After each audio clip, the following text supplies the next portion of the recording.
విదేశీ బులెటిన్లో మనం బ్రేకింగ్ న్యూస్ చూస్తున్నాం. విదేశీ పర్యటన ముగించుకొని లండన్ నుంచి సీఎం జగన్ కుటుంబం రాష్ట్రానికి చేరుకున్నారు. గన్నవరం ఎయిర్పోర్టులో ఆయనకు వైసీపీ నేతలు ఘన స్వాగతం పలికారు.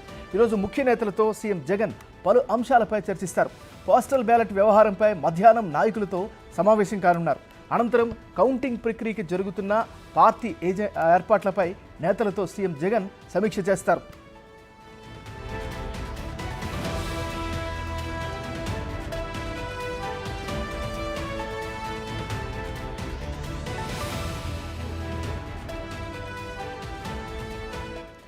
ఎన్నికలయ్యాక ఆంధ్రప్రదేశ్లోని తాడిపత్రి, చంద్రగిరి, మాచర్ల నియోజకవర్గాల్లో జరిగిన గొడవల గురించి జగన్ ఆరా తీయనున్నారు.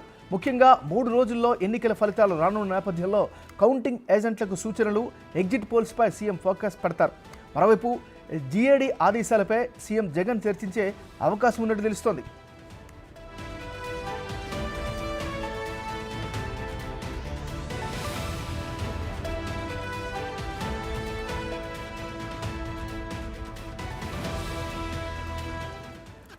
బులెటిన్లో మనం బ్రేకింగ్ న్యూస్ చూస్తున్నాం. విదేశీ పర్యటన ముగించుకొని లండన్ నుంచి ఆంధ్రప్రదేశ్ ముఖ్యమంత్రి జగన్ కుటుంబం రాష్ట్రానికి చేరుకున్నారు.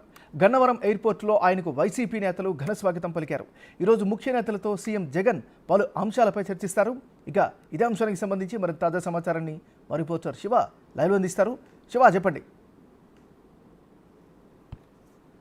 రోజు మొత్తం మీద చూసుకుంటే ఆంధ్రప్రదేశ్ ముఖ్యమంత్రి జగన్మోహన్ రెడ్డి 16 రోజుల పాటు జగన్ విదేశీ పర్యటన ముగించుకొని ఈరోజు తెల్లవారుజామున 4 గంటలకి గన్నవరం విమానాశ్రయానికి చేరుకున్నారు. వైఎస్ఆర్సీపీ నేతలు, కార్యకర్తలు, మంత్రులు, పలువురు సీనియర్ నేతలు ఘన స్వాగతం పలికారు. ఆయన అక్కడి నుంచి రోడ్డు మార్గం ద్వారా తాడేపల్లి నివాసానికి చేరుకున్నారు.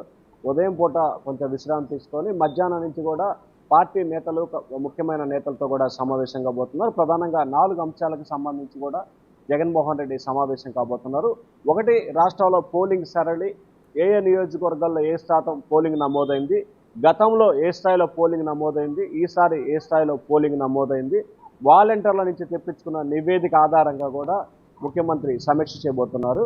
రెండో అంశానికి సంబంధించి కూడా పోస్టల్ బ్యాలెట్ వివాదానికి సంబంధించి కొనసాగుతున్న ఉత్కంఠ, పోస్టల్ బ్యాలెట్ విషయంలో వ్యవహరిస్తున్న ఎన్నికల కమిషన్ వ్యవహరిస్తున్న తీరుపై కూడా ప్రధానంగా చర్చించే అవకాశం కనిపిస్తూ ఉంది.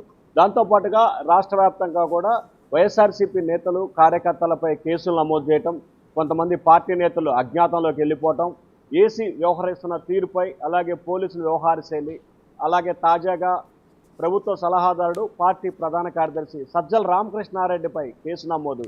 సజ్జలపై కేసు అంటే ముఖ్యమంత్రిపై కేసు పెట్టిన పరిస్థితి కూడా మారుతుంది. సో ఆ స్థాయిలో ఆయన ప్రభావితం చేసే పరిస్థితి కనిపించింది.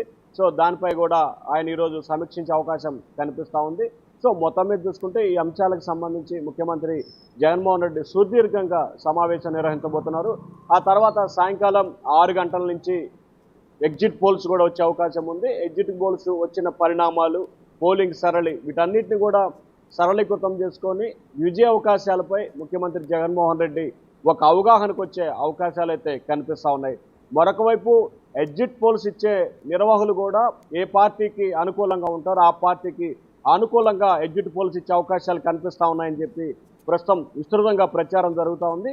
ఈ నేపథ్యంలోనే ఎగ్జిట్ పోల్స్ కంటే కూడా గ్రామ స్థాయి, వార్డు స్థాయిలో నమోదైన పోలింగు, అలాగే వాలంటీర్లు ఇచ్చిన వ్యవహారం, అలాగే ఐప్యాక్ ఇచ్చిన నివేదిక, వీటన్నిటిని జోడీకరించుకొని ఒక సమావేశం అయితే ముఖ్యమంత్రి జగన్మోహన్ రెడ్డి నిర్వహించబోతున్నారు. ఇవాళ, రేపు, ఎల్లుండి పూర్తి స్థాయిలో కౌంటింగ్ పైనే జగన్మోహన్ రెడ్డి ఫోకస్ పెట్టే అవకాశాలు కనిపిస్తూ ఉన్నాయి. నాగరాజు, శివ, ఈ కీలకమైనటువంటి సమావేశానికి ఎవరెవరు వచ్చే అవకాశం ఉంది, దానికి సంబంధించిన అప్డేట్స్ ఏంటి, పార్టీ వర్గాల అంచనా ఏంటి?